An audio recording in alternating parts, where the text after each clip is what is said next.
I'm in SketchUp, and I'm getting the guide tool here. So the first disc was, I think it was 2.1 inches. So what I'm going to do is make a circle that's about, well, I guess 1.05. So circle tool, I'm punching 1.05 in, and there it is. Now the mounting holes are 1 inch apart, so I get the guide tool and I'll move up by 0.5. I'm punching in 0.5, starting another guide, 0.5. Holes for drywall screws, let's go 3/32.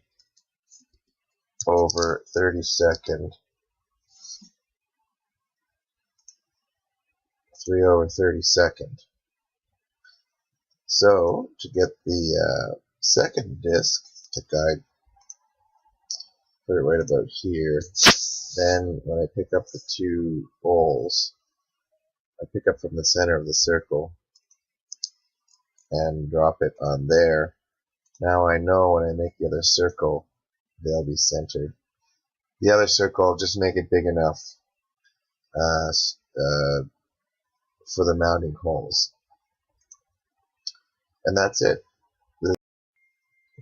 To actually prepare the file for a CNC machine, I'm going to just move this aside here, then make a copy right here near the origin. That'll be the origin on the CNC machine. Oh, sorry. First, go in here, choose the thickness of the material. It's 1/8, so 9/64 is just right. I can use a 1/16 end mill, overhead gantry, generate multi-pass. Each pass, this is the depth of the cut. You can change that to whatever you want for your own machine. Then take the inside cut tool and tell it to cut inside these holes. Notice you can see the little circle in there.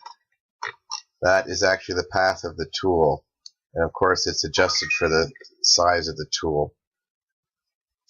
Then get the outside cut tool. Done. Then generate G-code. So we go to wherever folder you want your G-code in. I'll stick mine in 2 mil, and then hit save. To prepare for the laser, I'll just throw this out since we don't need that anymore.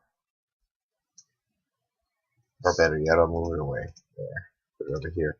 I'll get my other copy I made here, and now we'll prepare it for the laser. So I'm going to highlight the parts in question, and I'm going to use an export to SVG plugin. There. So from here, we'll choose where to put it. Perhaps we'll put this in to laser instead, and we'll call it parts for now. And we put in a few parameters here. I'm basically telling it to export all the different kinds of lines that exist in my drawing. And I'm going to work in inches. And I'm putting in 1/1000th of an inch for the line widths. The laser that I'm using, if the line is 1/1000th of an inch, then the line gets automatically cut. So just do the export. Now there exists an SVG file.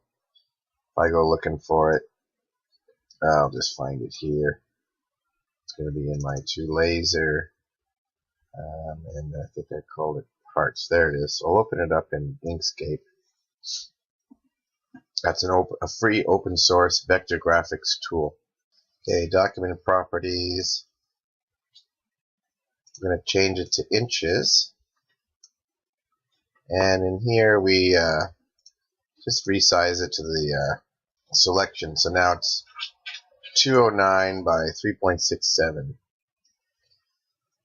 I'm going to save this as. Okay, we're still in the laser folder, so I'm going to give this a change it to a PDF because this particular machine works well with PDFs and not with Inkscape. And in the name, I'm going to give it whatever name, and it's a good idea to put these dimensions right here in the file name, so when you get to the laser, you know what size to punch in.